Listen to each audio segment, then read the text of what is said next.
তেঁতুলে মধু। বেশ কয়েক বছর আগে নদীর ধার ঘেঁষা এক গ্রামে বসবাস করত কান্তা নামের এক বৃদ্ধা। নিজের বলতে একটা তেঁতুল গাছ ছাড়া তার এই পৃথিবীতে কেউ ছিল না। কোনো রকমের অতি কষ্টে তেঁতুল বিক্রি করে সে জীবিকা নির্বাহ করত। কিন্তু এবছর তেঁতুলে পোকা লাগার কারণে তার তেঁতুল বিক্রি আর হলো না। ফলে সে খুব চিন্তিত হয়ে পড়ল।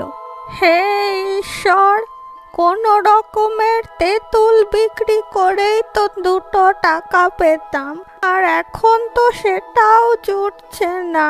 পোকা লাগার কারণে এবছর আমার তেঁতুল বিক্রি তো হলো না। এবার আমি কি করব? সত্যি, যদি কোনোভাবে এই তেঁতুলগুলো মধুর মতো মিষ্টি হতো, তাহলে এই বুড়ো বয়সে আমাকে এত কষ্ট পেতে হতো না। এই বলে বৃদ্ধাটি খুব কাঁদতে লাগলো। কিন্তু বৃদ্ধাটির সমস্ত কথা রানী মৌমাছি শুনে ফেলল।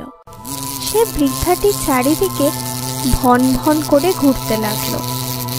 কি হয়েছে? তুই আবার আমাকে জ্বালাতে এলি কেন? যা যা এখান থেকে। কিন্তু রানী মৌমাছি গেল না। বৃদ্ধাটি এ দেখে বলল, তুই কি কিছু বলতে চাস? তাহলে বল।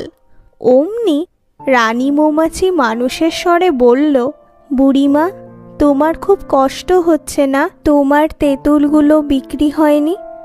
আসলে এই তেঁতুল গাছের কোটরে আমরা একটা বড় মৌচাক বানিয়েছি, তাই জন্যেই হয়তো তোমার গাছে তেঁতুলে পোকা লেগে যাচ্ছে। কিন্তু তুমি আর চিন্তা করো না, এবার থেকে দেখো তোমার তেঁতুল পুরো মধুর মতো মিষ্টি হবে। কিন্তু তোমরা কি করে? ও নিয়ে তুমি ভেবো না, শুধু একটা কথা মনে রেখো, কেউ যেন এই কোটরের মৌচাক দেখতে না পায়।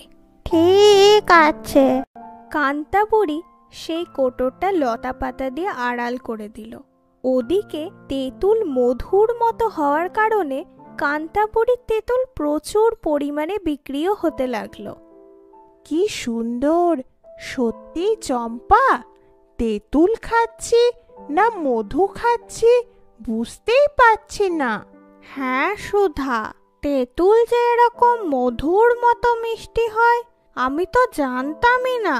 কান্তা বুড়ির গাছের তেঁতুল সত্যিই অসাধারণ রে। কিন্তু কেন তেঁতুল এত মধুর মতো মিষ্টি হয়, এই প্রশ্ন সবাই জানতে চাইলেও বৃদ্ধাটি কোনো উত্তরই দিত না। আর কেউ গাছটাকে দেখতে আসলে তাকে চলে যেতে বলতো।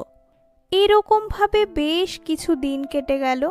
একদিন এক অসাধু ব্যক্তি বৃদ্ধাটির উঠোনে চুপি চুপি এলো।